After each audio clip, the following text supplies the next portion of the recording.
एक financial mistake किसी को भी 10 साल पीछे धकेल सकती है और ऐसा हाल आपका भी ना हो, इसीलिए आज की वीडियो में 5 सबसे बड़ी सैलरी मिस्टेक जो लोग करते हैं उससे कैसे बचना है जानेंगे आज के वीडियो में। हमारी नई नई जॉब लगती है तब हमें फाइनेंशियल नॉलेज नहीं होता, यहां तक कि हमें यह भी पता नहीं होता कि सैलरी को भी मैनेज करना पड़ता है। वैसे भी हमारे इंडिया में यूथ को फाइनेंशियल नॉलेज की बहुत कमी है, जिसकी वजह से हम सैलरी आने से पहले ही उसे खर्च करने की प्लानिंग के बारे में सोच लेते हैं।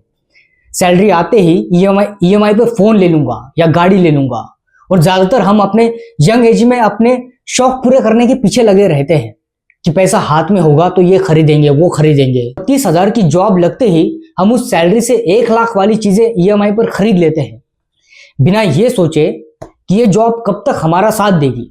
मनी मैनेजमेंट का बेसिक रूल यही कहता है कि पहले बचाओ फिर खर्च करो। मिस्टेक नंबर 2, अर्ली इन्वेस्टमेंट शुरू ना करना। इंडिया में ना पर्सनल फाइनेंस एजुकेशन की बहुत ही कमी है। अभी भी 80% से ज्यादा लोग फाइनेंस के बारे में जानते ही नहीं है, क्योंकि फाइनेंस एक बहुत ही बोरिंग टॉपिक है, इसलिए हम इसे इग्नोर कर देते हैं और ये हमें कोई नहीं सिखाएगा, इसे हमें खुद ही सीखना पड़ेगा। जितना जल्दी हो सके इन्वेस्टिंग और कंपाउंडिंग के बारे में हमें सीख लेना चाहिए।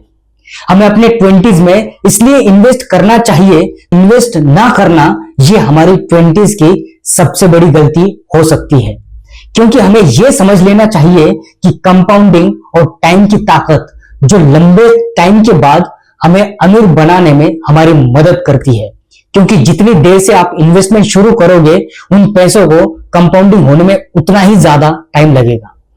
लंबे समय में यही लाखों की इन्वेस्टमेंट करोड़ों में बदल जाती है।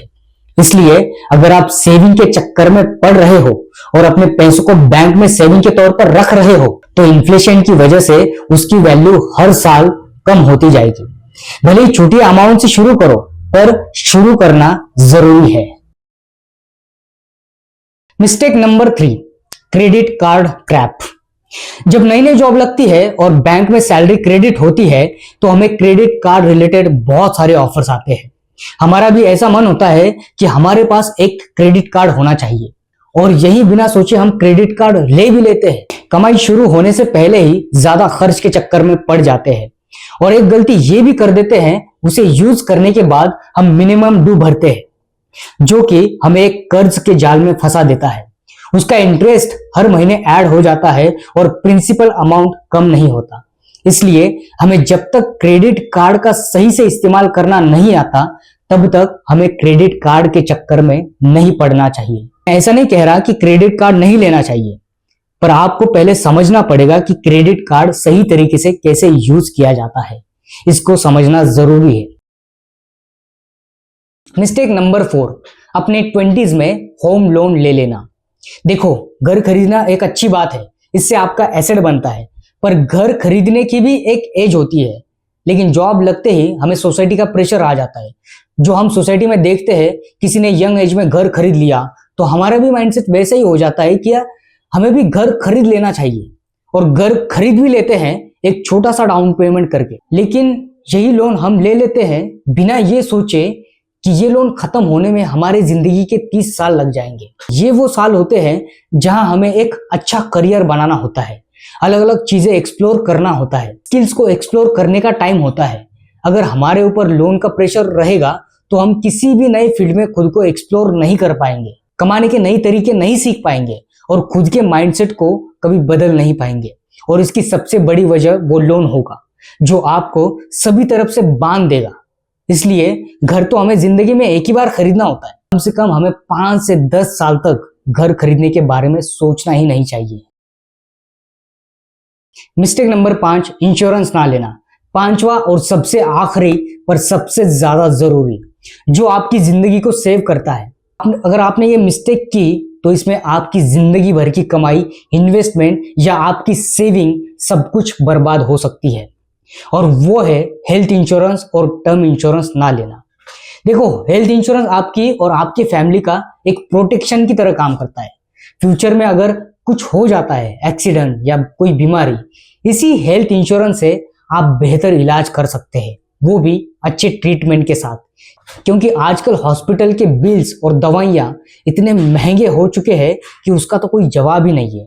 अगर आप अपने घर में अकेले अर्निंग मेंबर हो तो आपको ये टर्म लाइफ इंश्योरेंस भी लेना चाहिए, क्योंकि अगर आप फ्यूचर में ना भी हो तो आपके फैमिली के ऊपर आपके बच्चों का एजुकेशन या आपके पेंडिंग लोन्स का प्रेशर उन पर ना आए और आपके ना होते हुए भी उनकी जिंदगी एक अच्छे तरीके से गुजर जाए। इतना पैसा तो उनको आपके टर्म इंश्योरेंस से मिल ही जाएगा। इसीलिए टर्म लाइफ इंश्योरेंस और हेल्थ इंश्योरेंस आपको लेना चाहिए। अगर नहीं लिया तो आपके इन्वेस्टमेंट या सेविंग करने का कोई फायदा नहीं होगा। इसके बिना इन्वेस्टमेंट हो ही नहीं सकती।